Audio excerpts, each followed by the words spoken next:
ஐநார் துணையில் அடுத்த நடக்க போதுன்னு வாங்க பார்க்கலாம். சொந்த காசுலேயே சூனியை வச்சுக்கிடுவாங்கன்ற மாதிரி சோழன் தனக்குத்தானே ஆப்பு வச்சுக்கிட்டாரு. பிறந்தநாள் விழாவுக்கு போயிட்டு வந்ததுலேருந்தே சோழனுடைய முகமும் சரியில்லை, சோழன் நடந்துக்கிற விதமும் சரியில்லை. இதை பல்லவன் பார்த்துட்டு, என்னன்னே பர்த்டே பார்ட்டிக்கு போயிட்டு வந்ததுலேருந்து ஒரு மாதிரியா இருக்கியே, என் ஆளை பார்க்க போறேன்னு பாட்டெல்லாம் பாடி ரொம்ப குஷியா இருந்த, என்ன அங்கே போயிட்டு வந்ததுலேருந்து உன் முகமும் சரியில்லையே அப்படின்னு சொல்லி பல்லவன் கேட்கவும், அப்போதான் சரியாக பார்த்தா காயத்ரி கிட்ட இருந்து ஃபோன் வருது. இருடா பல்லவா அப்படின்னு சொல்லிட்டு சோழன் பார்த்தா ஃபோன் அட்டன் பண்ணுறாரு.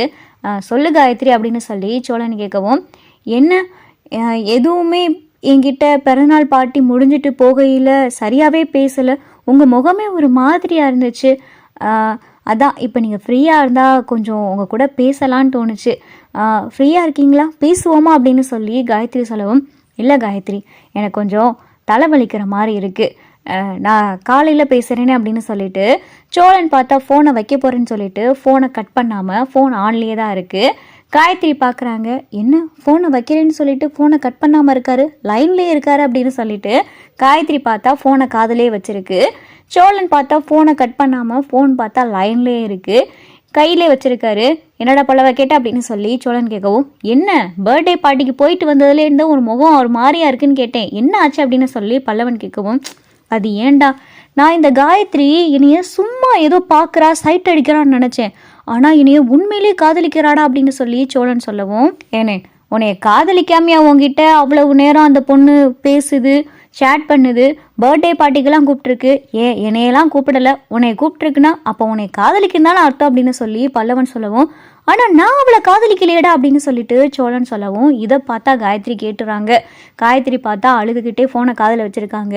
நான் அவளை காதலிக்கவே இல்லைடா பல்லவா, உனக்கே நல்லா தெரியல, எனக்கு ஏற்கனவே கல்யாணம் ஆயிடுச்சு, என் மனசில் நிலா தான் இருக்கா, நிலாவை எப்படியாவது கரெக்ட் பண்ணணும்னு நினச்சேன், அப்போ தான் இந்த காயத்ரி என் வலையில் தானாக வந்து விழுந்தா, உங்ககிட்ட நான் ஏற்கனவே சொல்லியிருக்கேல, நிலாவை கரெக்ட் பண்ணுற நூல்னா எனக்கு அது காயத்ரி தான், அவளை வச்சே நிலாவை கரெக்ட் பண்ணி நிலாவா அவள் வாயிலா வந்து என்னை காதலிக்கிறேன் அப்படின்னு சொல்கிறதுக்காகத்தான் இந்த மாதிரியெல்லாம் பண்ணேன், ஆனால் இவன் என்னன்னா ரொம்ப சின்சியராக லவ் பண்ணுறாடா, அங்கே இருக்கிற ஃப்ரெண்ட்ஸ் எல்லாருக்கிட்டையும் என் ஆளுன்னு சொல்கிறா, லவ்வருன்னு சொல்கிறா, ரொம்ப க்ளோஸாக நெருக்கமாலாம் வராடா, எனக்கு ஒரு மாதிரி ஆயிடுச்சாங்க அப்படின்னு சொல்லிட்டு சோழன் சொல்லவும், அண்ணே இது ரொம்ப தப்பாக போகுதுனே, அந்த பொண்ணை பார்த்து உண்மையை சொல்லிடுனே அப்படின்னு சொல்லிட்டு பல்லவன் சொல்லையில், அது அப்படி தோணுதுடா, மனசுக்குள்ளே தோணுது, உறுத்துது ஒரு பொண்ணை ஏமாத்துறோமேனு, ஆனால் இன்னொரு பக்கம் என்ன தோணுதுன்னா, இவளை வச்சே நிலாவை எப்படியாவது நம்ம பக்கம் திருப்பணும், சும்மாவே நிலாவுக்கு நான் காயத்ரியை பற்றி பேச்சு எடுத்தாலே ரொம்ப பொசசிவ் ஆகுறா,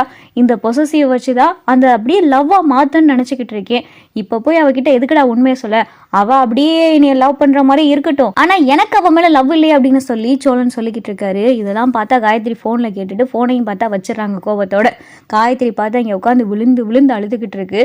சோழன் பார்த்தா ஃபோனையும் கவனிக்கலை, ஃபோனை பார்த்தா கையிலே வச்சிருக்காரு. அண்ணே நீ ரொம்ப விளையாடுறனே, 2 பொண்ணுங்களுக்கு துரோகம் பண்ணுற, ஒன்று அண்ணி இன்னொன்று காயத்ரி, அன்னிக்காவது உண்மையாரு, அப்படி இல்லைன்னா காயத்ரிக்காவது உண்மையாரு, 2 பேருக்குமே உண்மையா இல்லாம அவங்கள வச்சு இவங்களை கரெக்ட் பண்றதும் இவங்களை கரெக்ட் பண்றதுக்காக அவங்களை ஏமாத்துறன்றதும் ரொம்ப தப்புன்னு அப்படின்னு சொல்லிட்டு பல்லவன் பார்த்து அட்வைஸ் பண்ணவும், டேய் எனக்கே புரியுதுடா, நான் இப்பெல்லாம் பண்றதுக்கு காரணம் யாரு, நிலா தான், நிலா மட்டும் சோழன் நான் உங்களை காதலிக்கிறேன், நம்ம 2 பேரும் சேர்ந்து வாழலாம், நமக்கு இந்த விவாகரத்தெல்லாம் வேணாம் அப்படின்னு ஒத்த வார்த்தை சொல்லட்டும், நான் எந்த பொண்ணு பக்கமே திரும்பி கூட பார்க்க மாட்டேன்டா, நிலா மட்டும்தான் என் உசுரன்னு நினச்சி வாழுவேன், ஆனால் அவள் என்னன்னா நான் என் மனசில் இருக்கிற காதலை சொல்லியுமே என் காதலை ஏற்றுக்கிற மாட்டேங்கிறா, விவாகரத்து வேணான்னு சொன்னாலும் அந்த பக்கமும் விட மாட்டேங்கிறா, இப்படி இருக்கேல அவளை எப்படிடா கரெக்ட் பண்ணுறது, அவள் மனசுக்குள்ளே நான் இருக்கேன்டா, என்னை பற்றின நினப்பெல்லாம் அவள் மனசுக்குள்ளே இருக்குது, அதனால தான் நான் எந்த பொண்ணுக்கிட்ட பேசினாலும் பொசசிவ் ஆகிறா. அன்னைக்கு சூப்பர் மார்க்கெட்டுக்கு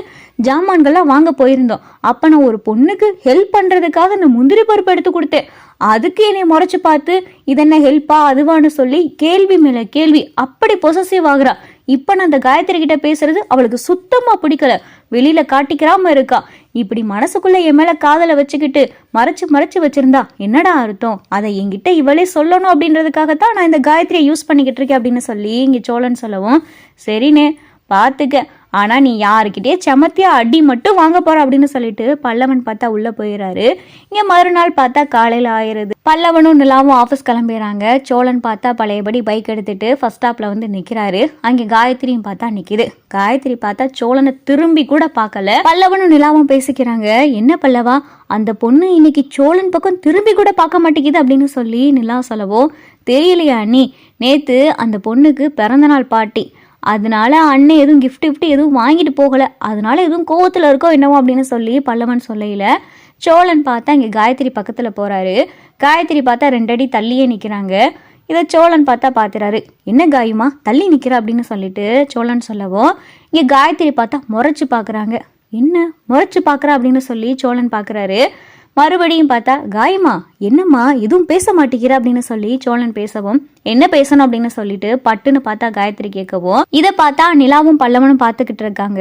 டே பல்லவா, அங்கே ஏதோ பிரச்சனை போல அப்படின்னு சொல்லி நிலா சொல்லவும், சரி அண்ணி என்ன நடக்குதுன்னு பாப்பா அப்படின்னு சொல்லி பல்லவனும் சொல்லிக்கிட்டு இருக்காரு.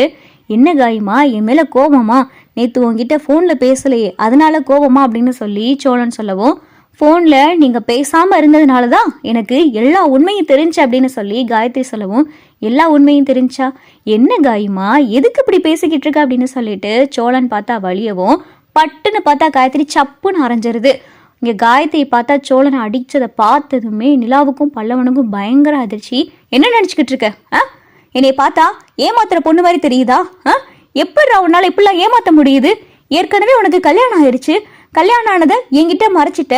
நான் உன்னை காதலிக்கிறேன்னு தெரியும்ல, நான் உன்னை பார்க்குறேன்னு தெரியும்ல, ஆனால் நீ உன் மனசில் வேற ஒரு பொண்ணை வச்சுக்கிட்டு என்னை இப்படி ஏமாத்துறியே, உனக்கு இதெல்லாம் தப்பாக தோணலை அப்படின்னு சொல்லிட்டு காயத்ரி பார்த்தா பட்டுன்னு எல்லா உண்மையும் சொல்லவும், பல்லவன் பார்த்தா அதிர்ச்சியோட பார்த்துக்கிட்டு இருக்காரு.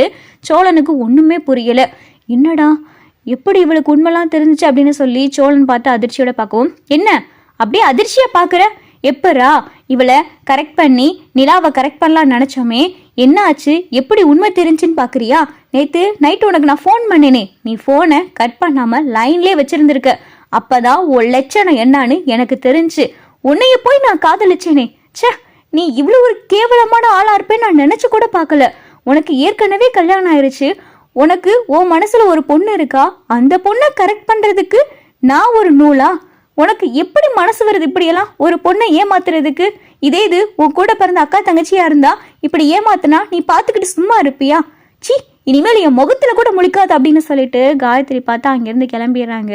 இங்கே சோழன் பார்த்தா கன்னத்தில் கையை வச்சுக்கிட்டு அப்படியே நிற்கிறாரு. அப்போதான் பார்த்தா நிலாவும் பல்லவனும் வராங்க. இதெல்லாம் தேவையா?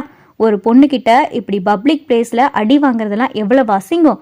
அந்த பொண்ணுக்கிட்ட ஏற்கனவே உண்மையை சொல்லியிருக்கணும். இந்த மாதிரி எனக்கு கல்யாணம் ஆயிடுச்சு, டிவோர்ஸ் வாங்குற நிலைமைக்கு வந்திருக்கேன், இதெல்லாம் உங்களுக்கு ஓகேவான்னு உண்மையை சொல்லி அந்த பொண்ணை காதலிச்சிருந்தா பரவாயில்ல. உங்கள் மனசில் அந்த பொண்ணு இருந்து நீங்கள் காதலிச்சா பரவாயில்ல. நீங்கள் உங்கள் மனசில் அந்த பொண்ணு இல்லாமல் ஏதோ ஒரு நோக்கத்துக்காக அந்த பொண்ணை வச்சு இப்படி விளையாண்டிங்கன்னா இந்த அடியெல்லாம் வாங்கத்தான் செய்யணும் அப்படின்னு சொல்லி நிலா சொல்லிட்டு போகிறாங்க.